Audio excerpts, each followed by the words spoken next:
Welcome. My name is Sharayna Worsley. I am the Regional Community Development Market Manager at Citizens Bank and the Citizens Prism BRG Community Pillar Lead. I am so thrilled to be here with the Phillies and the African American Museum in Philadelphia for Athletes in Activism. This weekend, we celebrate Dr. Martin Luther King Jr.'s life and legacy as a passionate advocate for social justice and equality. As Dr. King once said, injustice anywhere is a threat to justice everywhere. And at Citizens, we are committed to helping to drive both social equity and economic advancement in underserved communities across our entire footprint. Two of our longstanding partners who share these values are the Phillies and the African American Museum in Philadelphia. And for the past 16 years, Citizens and the Citizens Charitable Foundation have supported the African American Museum for MLK Weekend. And it is indeed an honor to work with each of these organizations year after year. So I really do encourage you to check out the offerings this weekend, many of which are virtual and can be streamed from your home and your cell phones. And we are excited to bring the museum together with the Phillies for the second year for a great discussion on activism and social justice through sports. We all have a responsibility to pursue a society where everyone is respected and has an opportunity to reach their potential. And now it is my pleasure to introduce Ivan Henderson, the Vice President of Programming at the African American Museum in Philadelphia. Thank you. Thank you, Sharayna. And thank you to our friends at Citizens Bank for a 16th year of consecutive support for our MLK weekend celebration. The African American Museum in Philadelphia was founded in 1976 on the occasion of the nation's bicentennial. In fact, we're the first museum founded for the interpretation of the art, history, and culture of African Americans, municipally funded and continuously operated. So we were founded at a point of reflection, and here we stand at a protracted point of inflection with conversations that are more important and crucial than ever that we want to share with our public. So this year, once again, to kick off our weekend celebration, we joined together to talk about athletes and activism. This year's program at the African American Museum in Philadelphia is themed Grassroots and Grand Strategies. We'll highlight the continuum of individual and collective efforts to promote equity, celebrate and facilitate generational advancement, and protect the mental and spiritual well-being of historically oppressed peoples. We'll offer a full slate of virtual experiences during Martin Luther King Jr. weekend, including a special edition of our open mic tonight, a screening of the film A King in the Wilderness, several performances, a children's book event, and we'll finally culminate the weekend with an on-site voter registration drive, which is, of course, this year's service project. But without further ado, I want to introduce our panelists for this year's Athletes in Activism discussion. Jimmy Rollins. It's only fitting that we lead off with Jimmy. It's one of the greatest players to don a Phillies uniform. This legendary shortstop is the franchise's all-time leader in hits with 2,306 and doubles, 479. Jimmy spent 15 of his 17 Major League seasons with the Phillies after being drafted by the club in 1996 and was a huge part of the team's success during its 5-year run of division titles, which included winning a World Series in 2008. A 3-time All-Star and 4-time Gold Glove Award winner, Jimmy is also a Silver Slugger and the 2007 National League MVP. Jimmy, currently special advisor to the club, also ranks first in Phillies history in at-bats with 8,628 and second in total bases, 3,655, extra base hits, 806, and stolen bases, 453. Additionally, Jimmy's 38-game hitting streak is the longest in franchise history, and he was the co-winner of the prestigious Roberto Clemente Award for his community service and philanthropic efforts. Gary Sarge Matthews is one of the most memorable personalities in club history. The Phillies' 1983 National League Championship Series MVP will no doubt be an important part of today's conversation. This former outfielder played 16 seasons in the majors, including 3 with the Phillies, 1981 to 83. Sarge also played for the San Francisco Giants, 1972 to 76, Atlanta Braves, 77 to 80, Chicago Cubs, 84 to 87, and Seattle Mariners in 1987. During his career, Gary hit .281 with 234 home runs, 978 RBI, and 183 stolen bases in 2,033 games. He also won the NL Rookie of the Year award in 1973 and was a member of the 1979 NL All-Star team before appearing in the NL Division Series with the Phillies in 1981, the NLCS and World Series with the Phillies in 1983, and the NLCS with the Cubs in 1984. Following his playing days, Sarge began his major league career as a coach for teams including the Toronto Blue Jays, Milwaukee Brewers, and Chicago Cubs. His experience would lend itself to the broadcast booth, where he would later spend 7 seasons as a color analyst fit for the Phillies broadcast. Today, Sarge is a Phillies ambassador and involved in the club's community outreach program and charitable endeavors. Dawn Staley, we're also excited to have with us a groundbreaking basketball legend who just happens to be a Philadelphia native. And that, of course, is none other than Hall of Fame player and coach Dawn Staley. As head coach of South Carolina Gamecocks since 2008, Dawn and her team have been a mainstay in the battle for SEC and national championships. Under Dawn's leadership, the Gamecocks have made the NCAA tournament 9 times, including 3 of the past 6 NCAA Final Fours, winning the championship in 2017.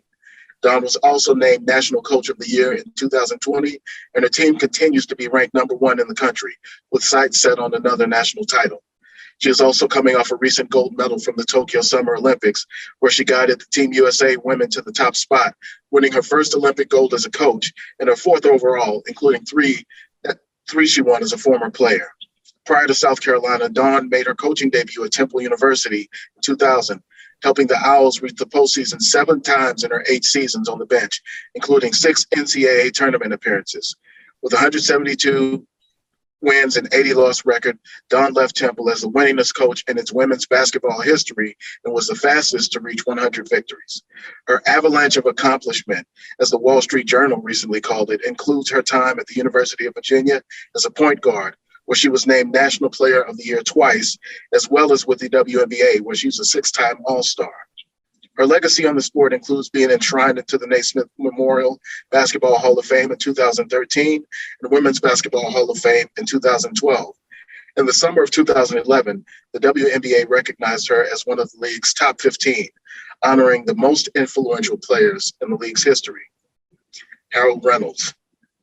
A 2-time American League All-Star and 12-year MLB veteran, Harold is also a 3-time Sports Emmy Award-winning analyst appearing across MLB Network's programming. Harold can be seen on the Emmy Award-winning flagship studio show MLB Tonight, the kids-focused weekly interview and demonstration show Play Ball during the regular season, and MLB Network's special event coverage throughout the year. During the offseason, Harold is a co-host on the weekday morning show Hot Stove. Also a 3-time Gold Glove Award winner and Roberto Clemente Award recipient for his community service and philanthropic efforts, we're thrilled to have Harold lead us in today's discussion as a moderator. Ivan, thank you, man. That was awesome. Thank you. Let's give a hand to the panel here. That's pretty good stuff. All I know is I just was watching Sarge the whole time when you were talking about Dawn. He was like, every time. And she won Olympic. And she was at, I could see it, Sarge. I saw it. Hey, it's amazing. I mean, if you don't really follow it, you don't really understand it, but it's from the heart. And she's given so much and done so much, and she's still got to prove herself, and she certainly understands it. But the players they play for, they understand that. Yeah. And I'm telling you, Harold, when the Gamecocks are on, I put things aside, including cooking, to check the games out. I'm telling you, I'm with you, man. Dawn, it is an honor to have you here, and all the accomplishments you've accomplished so far. Congratulations. It's just awesome.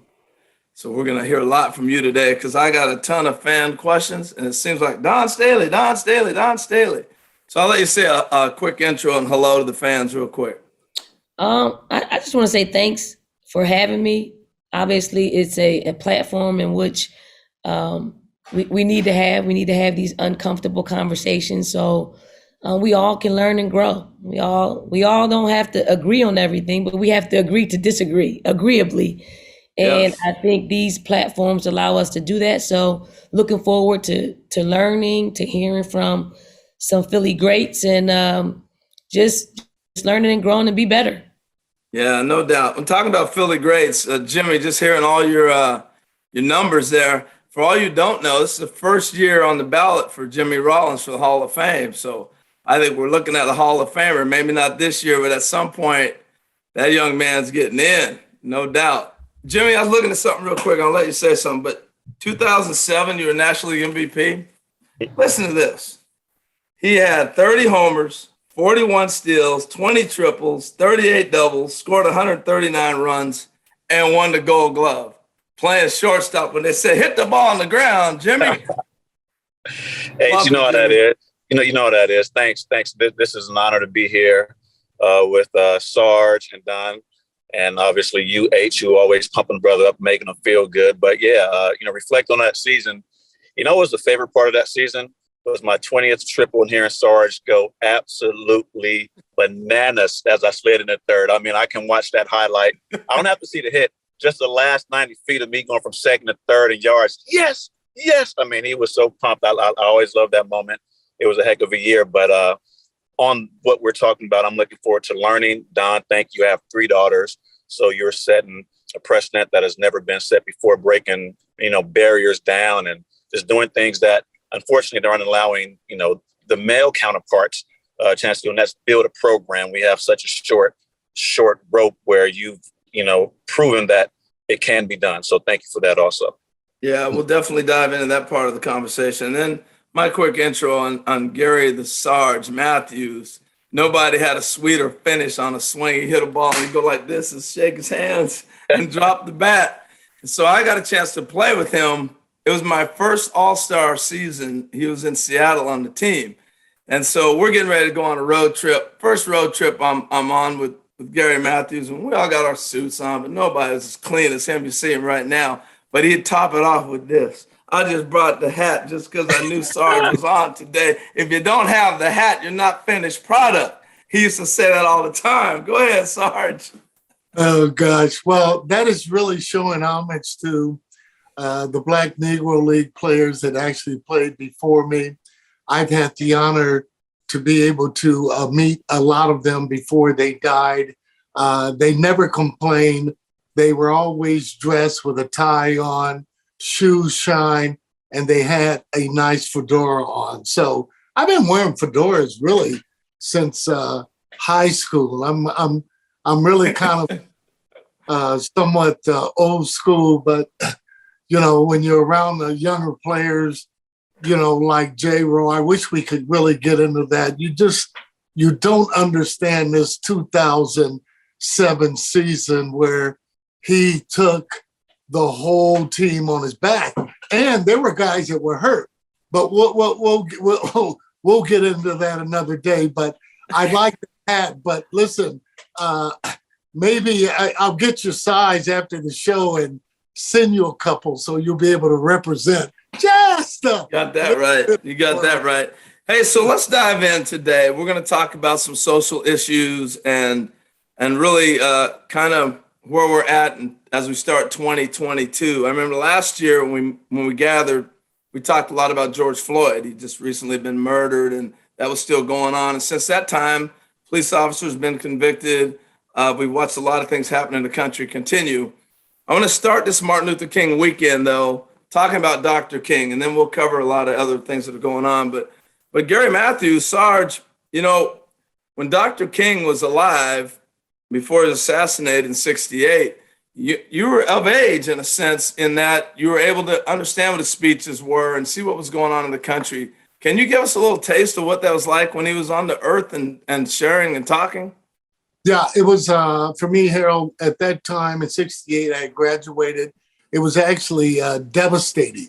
And you got to realize, too, that when you're in different parts of the country, the news is kind of somewhat suppressed. So you don't know everything that was going on. What we did know, however, is that we had a Black leader that was no longer there, no longer somewhat a voice. Obviously, there's been other people that have picked it up. But there was only one Dr. Martin Luther King. I live here in Atlanta. The homage that they showed to him is just, it's just really uncanny.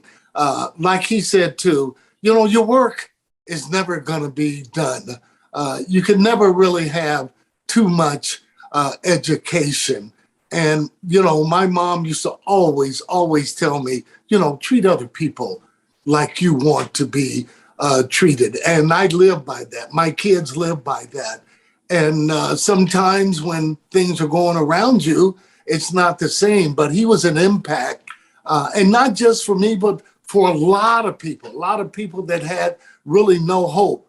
Dr. Martin Luther King gave them hope. I mean, when you visit here in Atlanta, you go by the church, you got to wait a while before you can even really get to it. But I really wish I could have met him personally. I mean, words cannot describe how much a man's words can mean to you, and never met him, and it stays with you for me the rest of your life. No, I was 8 years old. I'm older than I look. And I just remember, our household, my mother, my grandmother, the grief when he was assassinated, but the impact he had on lives, and that's the thing I want to dive into a little bit is leadership. Because the one thing when I think back of his leadership, he stuck his neck out. He stuck his life on the line.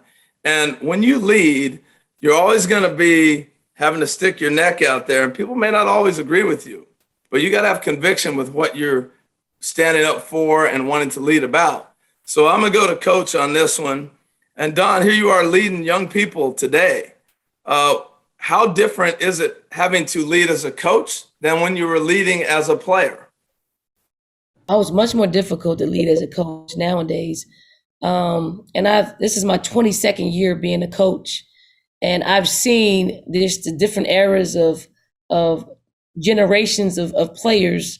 And as I am now older than my players' parents, when I first got into the game, I was younger than my players' parents. And now that I'm older, you see how different parenting is.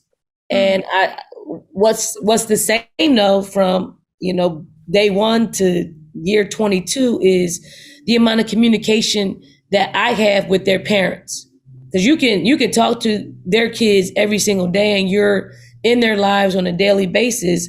But when you bring them into the equation, it helps foster better relationships, because we're all ultimately trying to do the same thing, is get their daughters to a place of being successful by instilling discipline in them. But at the same time, you got to have hard conversations, like really hard conversations. Like I got 16 players on my team right now. Maybe 7 of them play regularly. So you got 9 other egos that have to figure out how they fit in, and they're competitors. They want to make an impact. They're young. They chose to come here to make an impact, but they're not able to do that in the way that they want to do it, which is playing time when we play in front of 12,000 fans. But I have to let them know that, your playing time comes from the work that you put in practice. And again, the communication with the parents. I have Zoom calls every month with our parents. And then when November rolled around, we were about to start the season. I told them that your child is going to experience something. Some of your children are going to experience something that they've never experienced, which is they're not going to play. Yeah, sitting on that bench. Yeah. And then I said, you're going to experience the same thing because you're not used to seeing them not play.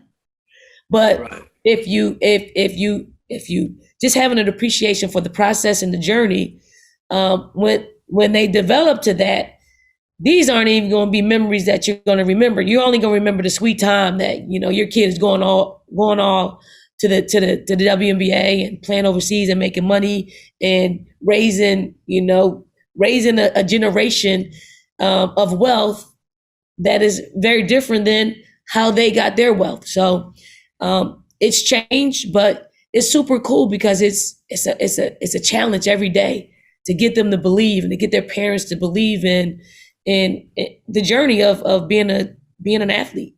And the challenge, it's funny. I'm coaching my youngest 5th grade basketball team. All right.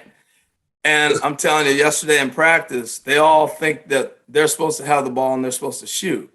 They don't want to run patterns. They don't want to screen. They don't want to do any of that. And finally, I shut it down and said, all right, you guys go ahead and do your thing. And they never got a shot off for like 3 minutes because they're running all over the place and nobody wants to pass and screen. And I called them back together. And I said, it's a team sport. You have to understand, you got to communicate with each other. That's going to break him open for a shot, him open for a lay-in, and on and on. But my point is that this generation's growing up watching YouTube. And they're like, I want to shoot my shot. I got to get mine. I got to get mine. So it presents a different challenge on coaches, obviously, but on leadership, it changes everything. So Jimmy, I'm going to come to you with that because obviously as you grow and you grew into the MVP of a world champion team, your role changes with leadership and your conversations with your teammates. And baseball is an individual game and a team concept. Nobody's standing with me at the plate. But yet the situation might warrant I have to do something to help the team benefit.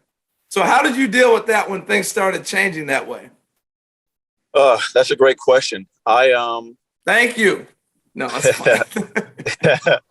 I would definitely say there are hard conversations. Unfortunately, we have a manager that can have a lot of those conversations for you because they're the ones that dictate who's going to play. As Don stated, your kid is just not going to sit here. They're going to get a chance to grow. And one thing about our team is that you always had to earn it.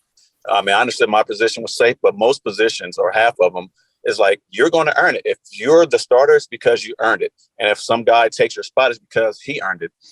So understanding the role and helping people to understand their role. Everybody wants to be a superstar. There are only going to be a handful. Everybody's going to want to be the man on the spot. There's only going to be situations that allow that to happen. But in that situation, understanding what is asked of you, what do you need to do? What do I have to sacrifice? Like in basketball, I have to make the screen in order to get the shot open. I have to get the guy over, although this is a guy that I own and I want to try to do something different. The situation calls for me to do A, so just do A. I do my part and the guy behind me, doesn't complete or execute the plan. I can't fault him for that. Right? We have to keep pushing. Okay, this was not the time. But if there was no effort made to make the right call, to do the right thing, that's where you have to get on, guys. And being a leader, you have to be willing to do that, to tell the truth. Look, this happened, this is what we need from you.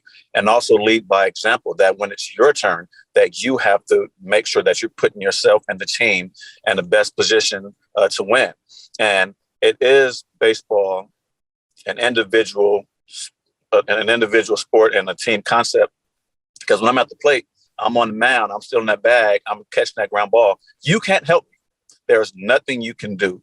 I have to believe in myself. And there are times that if I see somebody else struggle, I have to talk to them to help them believe in themselves. And you start understanding that if I invest more into others, how much more I get in return. And it isn't a physical thing, it's a trust. You trust what I'm going to say. You trust that what I'm telling you is a fact. And that happens by me telling you, you trying it, you execute it, and seeing the results. And it isn't always overnight. It isn't because, you tried it one day or I told you today that it's going to happen in that moment. It might not show up for 3 months later, but when it shows up in that big moment, it all culminates into now I see why, I see the plan. And as a leader, it isn't easy, but you have to be willing to do that. Sorry about that.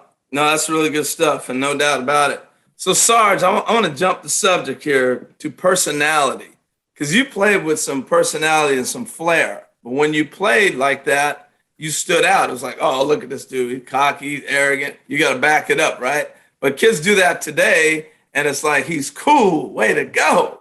I want to be like that. He's got swag. So how do you balance that, and how do you present that where you may be in the media situation where you have to say something about that player and explain it? How do you see that? Well, I mean, that's one of those kind of questions for me too, Harold. That's on kind of the line. I mean, you have a guy where, say, for instance, he knows he's the best player and so on the team, and touching on a little bit with Jimmy on that leadership. You lead by the way kind of you walk. You lead by the way what you do. I had the opportunity to be around Michael Jordan earlier when I was with the Cubs. Harold, the desire to win, I've never seen like any athlete. He thinks he can win at everything. You've been around him. You've seen he's able to act. They make other players better, not all the time by just saying something, but by their actions, by what they do on the court. I felt long ago that Michael made Scottie Pippen a better player. Scottie was a great player, but let me tell you something. It took it to a new level. Pete Rose made Mike Schmidt a better player, and so on. And while we're on that, for me, Jimmy Rollins is, in particularly with the guys they've led in the Hall of Fame, he's a first Hall of Fame ballot, without a doubt. And in particularly in today's game with everything that has gone on. I got a chance to see this kind of early on. The only thing that I felt with that team, they should have won more than one championship with the players and the pitching staff that they had. But that leading, and as you know, even when we were together, you know, when you look at the team, it was like, we're kind of like out there, it's just not a direction. Yeah, we want to win, but you got to have a direction to win. That's why the Yankees have been so superior, because everybody has the one goal, and that is to win, you know, not it being an individual. I hope I handled that in the right way. Whatever you say is going to be right. So, yeah, absolutely you did. Absolutely. I want to jump into a few of the racial questions that we've had come across. And since our country's at such a cross section right now, it's really split, really divided in so many different ways. It's such a challenge. And so, Don, I want to go to you, because it seems like when I looked at Black Lives Matter and we're going through that whole movement, and the WNBA was one of the first out there, the NBA as well, but it just seems like the women really led the charge in boldness and unity. Black, white, didn't matter what country you're from, the unity is the only way you're going to break those type of things. So how did that come about, that close-knitness and understanding of that fight, so to speak? Well, I think the close-knitness, and I think when you strike a woman's chord, we fight. We do. We fight. we unify, and I just feel like the WNBA and its players were unafraid to risk it all. The league is considered a young league.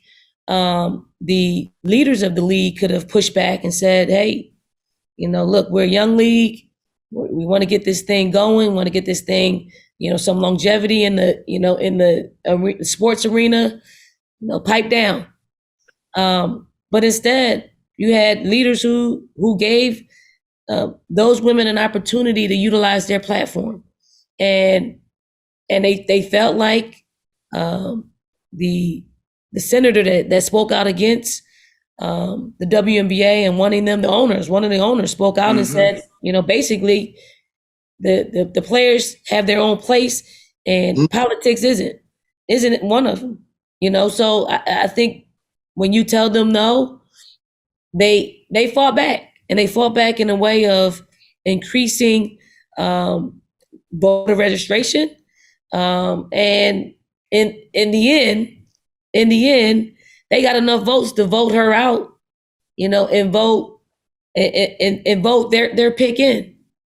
And when you say that we don't belong, like shut up and dribble or shut up and pitch or we're part of this world. Like, we pay taxes, you know, we do it all. Like, we should have a say in who governs our local government, who governs our national government. So when you just say, shut up and do this or that, it really strikes a chord in a way that, you know, not just the WNBA, people who feel like we should have a say. And it's innocent people. It's, you know, it is everyday workers, because we are that. Like, we don't make millions from playing in the WNBA. We're like middle-class people working in the WNBA, and that's who identifies with the players in the WNBA. So they were able to use their platform to change elections. So I think that's a beautiful thing, and I think every politician should realize, you need some athletes in your corner, because we have huge followings that we could turn an election, and that's what just ended up happening. It's really interesting. My grandmother, I'm the youngest of 8. So we grew up going to church on Sunday, and my grandmother's like, y'all going to church, and that's the way it's going to be. And she wasn't into letting us play sports because we were supposed to be at church. And once she realized the impact that an athlete has, I'll never forget her telling me that you're able to impact more people than I could even imagine you being able to do if you were a preacher, so to speak. And so that kind of gave her the green light to allow me to go participate and speak. But she always encouraged me, use your platform. They talk about role models. It opens doors that would never be opened before. And Jimmy and Sarge, I know you've done big things in the Philadelphia community. I want to start with you on this question, Jimmy. So using that platform and using that role model and being able to go and open doors, how did that help you open doors, knowing that you were Jimmy Rollins of the Phillies MVP shortstop? I would say it was something that comes natural. And just like, your grandmother told you, my grandmother used to tell me all the time, and I didn't understand. I was too young to understand the word charisma and charismatic. She said, you're very charismatic. You smile and people want to pay you attention. I've never seen myself in that regard, as if I say something, people hold on to it. They want something to believe in. So understanding that when you put on a uniform or when you're in front of a camera, you're representing something to somebody that wants to believe in something good. You are that goodness. They're having a bad week, they're having a bad month, a death in their family, a hard situation, and they see you on the street, in front of the camera, on Instagram, whatever platform you use. You can represent that something good. And you have to understand that power. And if you understand that power, you really understand how you can influence people, hopefully for the better. Obviously, there's good and bad to both. And with that said, understanding that people aren't always going to like your truth or the truth. There are times that I've posted things on Instagram and people, send messages, well, I used to like you, but I don't anymore. That is fine by me.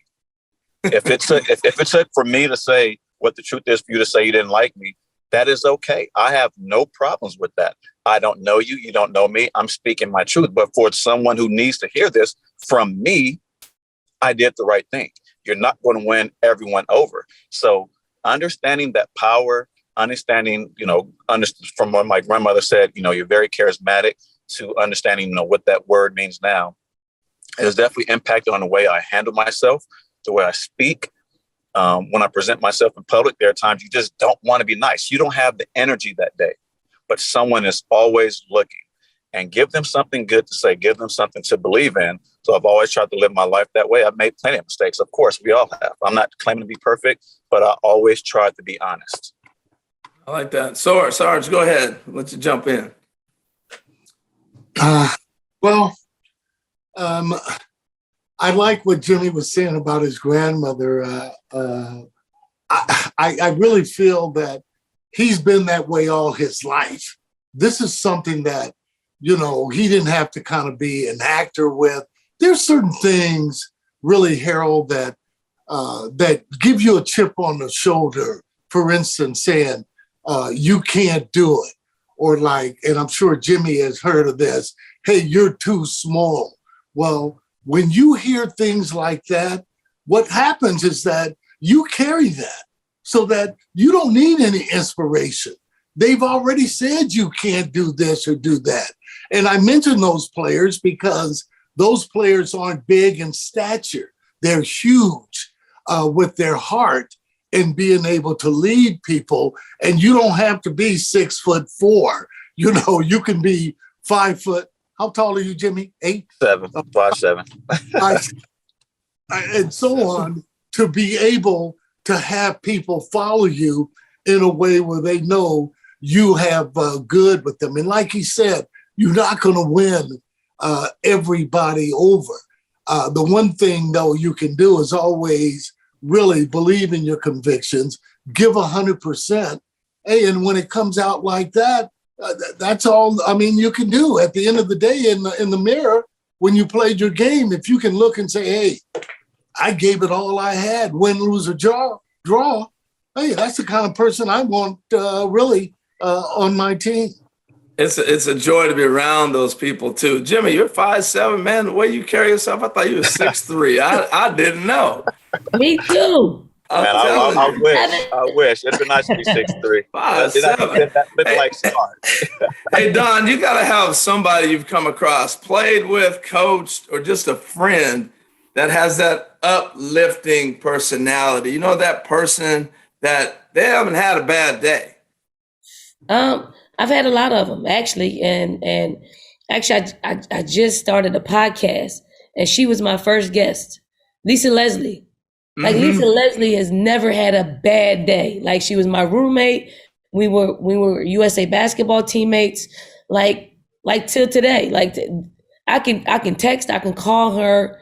She's always going to have a positive spin on anything that I'm going through. She was actually, my mother passed away in 2017, and she was actually doing a movie in Atlanta. Who drove down from Atlanta to Columbia, South Carolina to be with me during that time. So, you know, I hope everyone gets to experience a Lisa Leslie in their lives, because you need those people, because there's so many other people around you that will say, don't do this, don't do that. When Lisa's like, hey, if you do it, here's what could come about. And it's always something positive. So I love her perspective on life. I love her friendship. I love her realness. And, you know, I think I bring her into my coaching world, because sometimes coaches have to make, you know, bad decisions for how maybe a player will look at it. But I try to put a positive spin on it. Like if you're gonna take somebody out of the starting lineup, hey, I try to put a positive spin on it. Like if you go to the WNBA, you're probably going to come off the bench. So play that role to the best of your ability. And it sometimes works, it sometimes doesn't work, but you're still trying to not damage someone's ego. And Lisa was that for me. So how long does a bad game stay with you? Like you, as a coach, you go back and go, man, we should have ran this play instead of that one. How long does that stay with you? We got a 24-hour rule. So you can wallow in your sorrow for 24 hours or bask in your glory for 24 hours. But after that 24 hours, turn the page. It's time to get on, or else it's going to linger into the next game, win or lose, and you're setting yourself up to fail. And that's the beauty of baseball too, Sarge. You know, you could be 5 for 5 and hop on a plane and fly to the East Coast from the West, and the next thing you know, you lost your swing. You got to be able, and I always thought baseball's like a metaphor for life. You can't be too high or too low. Go ahead, I'll let you talk on that. No, I was just going to say, or go into Texas and facing J.R. Richard and Nolan Ryan. You're looking at a good day with those guys, a couple of walks, a couple of punch outs. Nepper's going to pitch on Sunday, Harold. That's the time to eat some porterhouse steaks. You're not going to do it or J. You play 160 games, 62 games. You're not going to hit every single game, you know. And again, it's just I really wish JR could have really faced Nolan and also JR Richard. It was just it was an experience. Yeah, I know. Okay, but you wasn't looking to go 4 for 4 or 5 for 5 off those. You're going to be realistic about it. Hey, we're trying, and there was no pitch count. So they might pitch 160 whatever pitches and still be in the game in the 7th inning. So yeah, you weren't getting them out of there, that's for sure. Oh, no doubt. Jimmy, how long did a good game or a bad game stay with you? Did you have a 24-hour rule, or how did you look at it? You know what? At home, I had about a 30-minute drive. On the good nights or bad nights, that full moon, I would cut the lights off and go down the old country roads. And by the time I walked in the house, it was done. I did not want to take it home. I did not want to talk about it. I don't want to be reminded, good or bad, because we had to look forward to the next day. We had a job to do. What was the next assignment? Like I said, we had Maddox, Glavine, and Smoltz, which is my era, or you had Schilling and Randy Johnson. It's like, you know what? You walk away from one hit every single game against those guys, you did your job. If you had two, you own them. That's how you have to feel. But tomorrow, it's a new assignment. It's a new day. On the road, I tried to make sure by the time I got on the bus, it was done. I did all my research, looked at the video, whatever I wanted. And when I got on that bus, it was done, because I had the rest of the night just to relax, maybe go get a glass of wine and some slacks like Sarge, but get ready for the next assignment. Man, you guys are better than me. I got 2 hits off Nolan Ryan. I called everybody for a week. I got 2 off of Nolan for a week. I'm telling you. No, I bring all that up because there's somebody watching right now who's struggling and trying to figure out how do I get through this.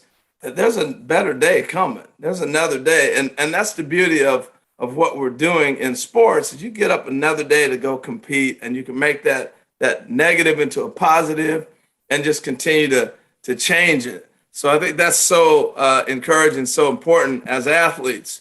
So we jumped into a little bit of activism, importance of what WNBA was doing, that leading that way. We got into leadership a little bit. Don, I do have a couple questions for you. I want to jump into, Jimmy talked about he's got daughters. I have 2 daughters myself. I don't know about Sarge, if you got girls or not. I met your boys, but you're an inspiration. And there's a lot of women tuning in right now, not because Jimmy's so good looking, but they want to hear what you got to say. All right, so here's one of the questions. It says, in sports, do you see more mistreatment based on race or gender? Wow. So that's a great question. That's a great question. That's a hot seat question. That is a hot seat question. I think probably nationally it's probably more gender. Probably currently, me being a Black woman and me being a Black woman that connects, with who's in my community, you feel it a little bit more close to you. Right. And I'm sure that's changed through the years for you as well. Yeah. Oh yeah, absolutely. Absolutely. So I'm part of this community here in Columbia, South Carolina. I think I've put enough time and effort into making sure that my presence is known here. And in return, they love me back. Now I'm a Philly kid, like I am, and we know how we operate in Philly. It is, you stay in your lane. You don't really want to do a whole lot of talking with anybody. You just continue. Down here is a little bit different because it's Southern. Like they want to know. They want you a part of their lives. They want to know more. And I'm for the longest I was closed. I was like, I got a job to do. Let me do my job. Let me and I never really thought about what it looked like outside of wins and losses. And as an athlete, you just want to win. Like you don't really look and see. I didn't look at like the arena being full of fans and all of that. I was looking at the product on the floor that I want to see, a beautiful product. But the people here, they flipped it on me. They were like, we like what you're doing. We're committed to you. I've been here since the very first day that you got the job. And then I started doing more. I started peeling back my layers and giving them a little bit more. And now they judge me. I can say something that is off the wall at times, right? On Twitter or social media, but they'll tell me that they don't like it, but they also judge me on the 14 years that I've been here. Well, they've got to know you. They've gotten to know me a little bit. And nationally, I don't think that's the case. Like if you just started watching women's basketball and like it just happened, like we just had a close game with LSU. They got a new coach. I mean, she's fiery. She's successful. And I mentioned something in the post game, like, and they had a lot of people in the stands. So I just mentioned that, if the fans would have given the other coach who's Black, this kind of support, she might still have her job. Now, I wasn't trying to put down the current coach at all. I was just speaking on someone that draws a big crowd, and I know what having a big crowd can do for your players. They drew a big crowd, and the energy in the building, was terrific. So it wasn't a slight, but they're on my social media, like the LSU fans are on my social media page just saying, I disrespected the current coach, I disrespected the administrators, I disrespected I did no such thing. Like if you're just watching us play for the first time, and you hear me say that, and you only hear that snippet, I can see where you can say that. But if you're a fan, if you watch, if you know me, you know that I'm not trying to tear down any female. We get too much. I can't wait to see y'all play them again. I can't wait till you go back there again. I know the president of LSU. Like, he's a black guy that was here in South Carolina. So why would I want to make him look bad? Why would I want to make anything racial? It wasn't really racial. It was just the electricity that was in the building was awesome for their players, and it created a great experience for everybody. So it is, you can get, that's a national thing. Like, if they really knew me, they knew that they would have known that I'm just not that type of person. So is here in Columbia, South Carolina, they wouldn't have done anything of it besides, hey, our fans would have got jealous that they had a lot of fans in their building cheering against us. So but I like it. It's part of the growth of our sport, and I'll take it. I'll take it on the chin. But by no means that I want to put down somebody else by raising somebody else up. That's not the way I operate. So Don, it's really interesting. I hear you 100% on that. I got a thought here for all of us. We're getting close to the 1 hour mark, but I find it a great dynamic here with Don being a basketball person who's grown up in basketball. And here's my point and my question to the panel.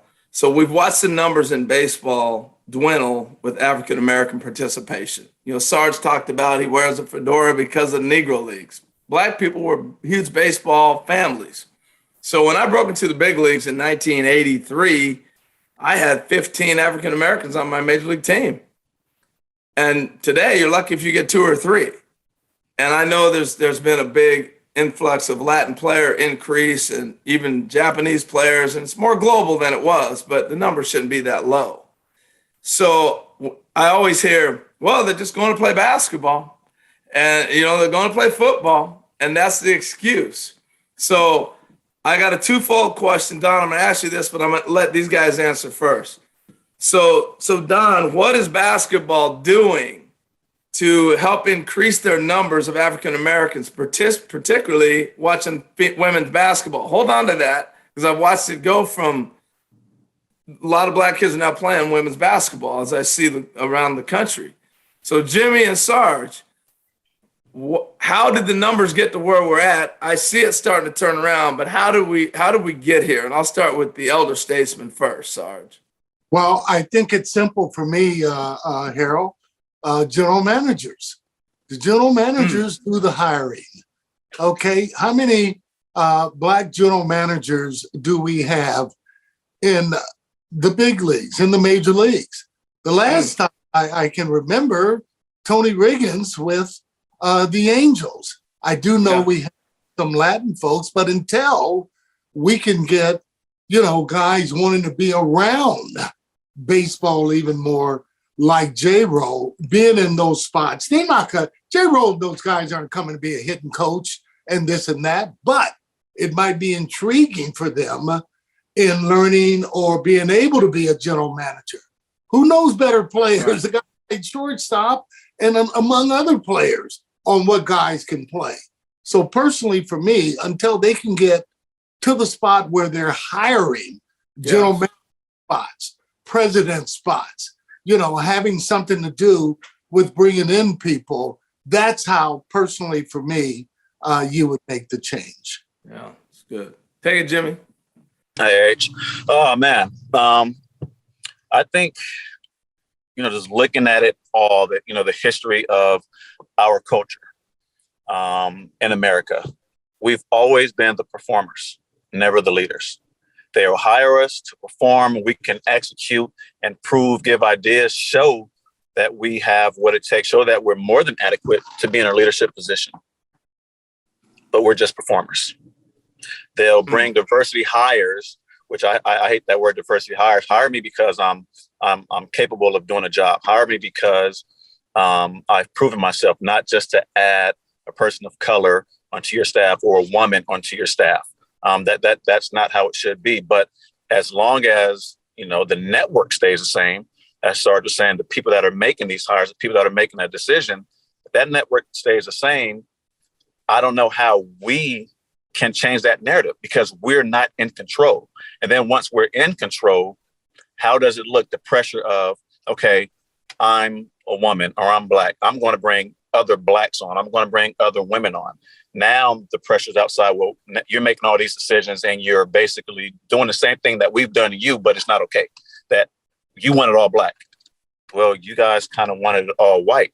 And that's how they'll see it. So until we can somehow change the narrative that we're more than just the performers, the work for hire, that we have what it takes to be leaders, that we're just as intelligent, we're capable of making decisions without the emotion as anyone else in that role is supposed to do.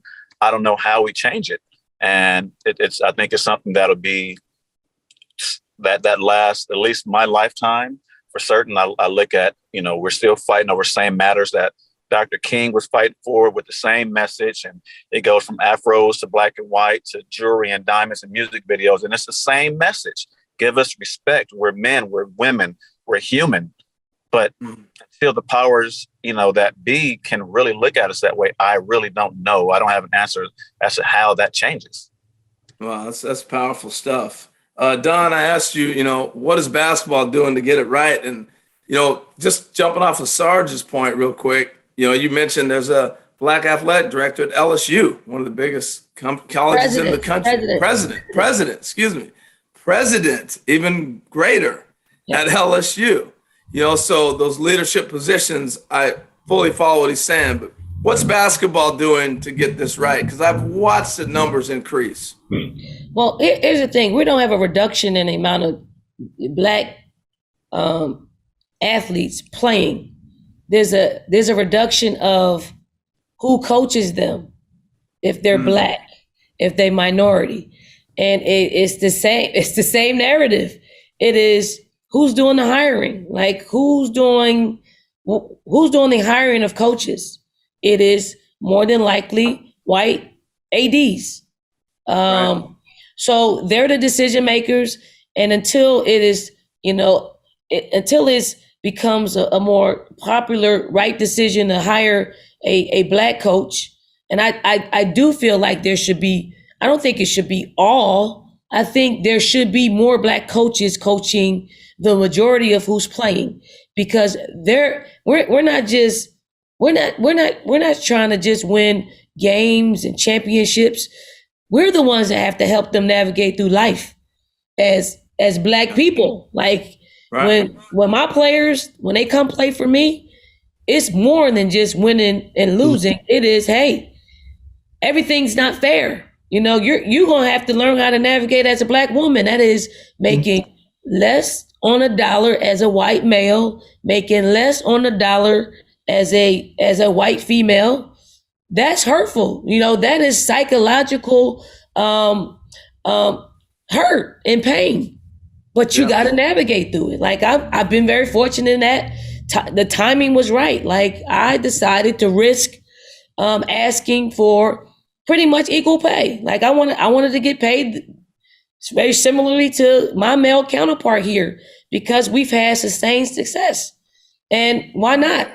I mean, it's not, it's not dollar for dollar, but over the entire contract, that was what I wanted. And you could even drop Black off of that conversation and just talk about women. I mean, look at the U.S. women's soccer, how they've dominated for the last 25, 30 years, and they're still not getting equal pay. Not at all. And that was, I actually saw the documentary that they had on CNN during the time in which I was negotiating my contract. And they gave me the energy that I needed to say, keep pushing through. Don't give up. Yes, they offered, a little bit less than what I'm getting. But I was like, no, it was said to me, you're going to leave this on the table. Fair is fair. Yeah, I'm absolutely am going to leave this on the table because this is what I want. This is what I think I earned. This is what I deserve. And it wasn't coming from a selfish, gift. I wanted it because I knew it was going to be headline news. I knew it was going to say, they're going to put the money up there as the headline. And I wanted each Black woman to be able to say, hey, it's happening. Let that be the ray of hope that I need to keep pushing through in different professions. Well, we started with leadership, and I said, when you lead, you stick your neck out there. And Don, you're leading. You're in a position right now. I know you recognize it. You're one of the premier women coaches in the country, if not the premier women's basketball coach in the country. And that's why you can stand up there and say, hey, others are coming. Being a trailblazer is tough. Being the leader is tough. You got to stick your neck out, and you're going to get criticized. Jimmy Rollins was unique. He's supposed to hit the ball on the ground. You 5'7" and run. He was like, no, I got power. So when you're leading and changing in certain dynamics, yes, you're going to get criticized.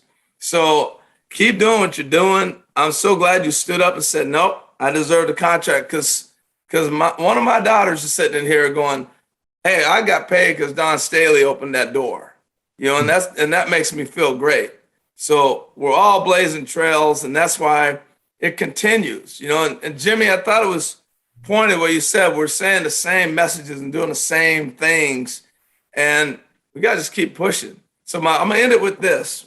We've been through a lot in the last 2 years of racial tension pushed to the forefront. Has it been good or has it not been good for the Black community? Sarge, I'll start with you on that. Well, I'm here in Atlanta, and I think it depends on really, Harold, the community that you're in. Stacey Abrams, I feel, is doing a great job in the depression and cutting out voting and not letting people get there, in particularly in bad neighborhoods, are troubling.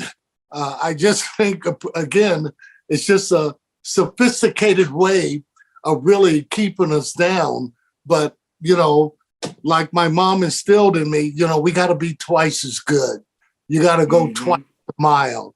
And no matter what obstacles they put out in front of us, you know what, we're going to find a way to go, whether or not we need to get buses to take people here, whatever. We've had too many people that have died, including some of my folks, for the voting rights not to vote. And that's the only crime, I think, that anybody Black should be voting. And not only is it a right for us to vote, it's your duty because of the people that have died before us. Man, Jimmy, last words from you, and then I'll go to Don, and then I'll wrap it up. I think it's a very good thing overall, because it's a reminder that we still matter, that they give us little to satisfy, but we're not equal, that the fight is still going on. It may have changed. It may have dressed itself up and, finds different ways to infiltrate our lives, but understanding that we're not equal. That's how they see us. We're not equal pay. We're not equally intelligent. And it's up to us to continue to fight and continue to push forward to just like say, you have to be twice as good to be recognized as being half as accomplished as someone else. So don't be blinded. Don't be satisfied because things are looking good right now, because underlying there's always a hidden agenda. So stay aware of the hidden agenda. Don't take your cleats off and hang them up and think you've won because you've done something. You're leading for the next generation. You might not see it in your time. You might just be setting it up for the next generation, but you have to do your part. So don't be tricked by the smooth talk. Don't be tricked because somebody got higher pay or a little bit better. No, what am I doing that is going to actually make a difference going forward with understanding I might not see the direct benefit of it. Powerful stuff. Powerful stuff. Don, I'm curious. Well, I mean, Harry, how about this? Like, we've said some things on this panel, right? Yeah. People are going to hear it. People are going to see it. People are going to remark. They're going to have some remarks about it. And if you just take this, you're going to see how far we've come. Because some people are going to say, hey, they hit the nail on the head. Some people are going to say, what are they talking about? Like, really, we got police officers that have been convicted, of a crime. What more do they want? Well, what we want equal. Like, we don't want more. We want to be considered equal. Like, when it's time for promotions, give us the promotion that you gave our predecessors. When it's time for helping, like in Philadelphia, we got a Black commissioner of the police department. Help Commissioner Outlaw. I mean, there's a lot of crime that's being taken place in Philadelphia. We want to help. Let's help her. Let's lift her up. Let her be different.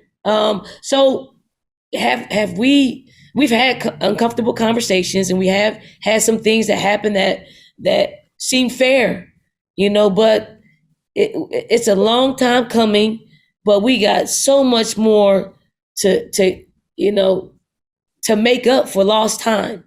But let's start today. Like, really, let's start today and let's move forward. No, it's awesome. I keep hearing people say, I'm tired of this. I'm tired of the virus. I'm tired of the pandemic. I'm tired. And I keep saying, we can't quit. You got to keep pushing. And I know people are tired of, it seems like everything's black. Black Lives Matter. Here's another Black person on TV. Here's another conversation. Here they are again with the Phillies conversation. But you know what? You just got to keep going, because what's really happening is there is a conversation now in the country that wasn't there. It wasn't a conversation, whether it was with a white counterpart, Black counterpart, whatever. I think we're drawing everybody out. And you find out some people are not really what you thought they were. And you find out that others are really greater than what you even imagined they could possibly be. So as long as we keep having these conversations, I think it's a good thing. And I think our country is changing because of it. And I think people are changing because of it. So I want to thank you guys, Gary Matthews, Jimmy Rollins, Don, for the time here. Continued success. We're all South Carolina fans now. If you weren't before, you are for sure. Go Phillies. But I just want to say, the Phillies, in conjunction with Citizens and the African American Museum, Athletes and Activism, Sports, Racial Equality, and Social Justice. That's the name of this conversation. So thank you all for having us.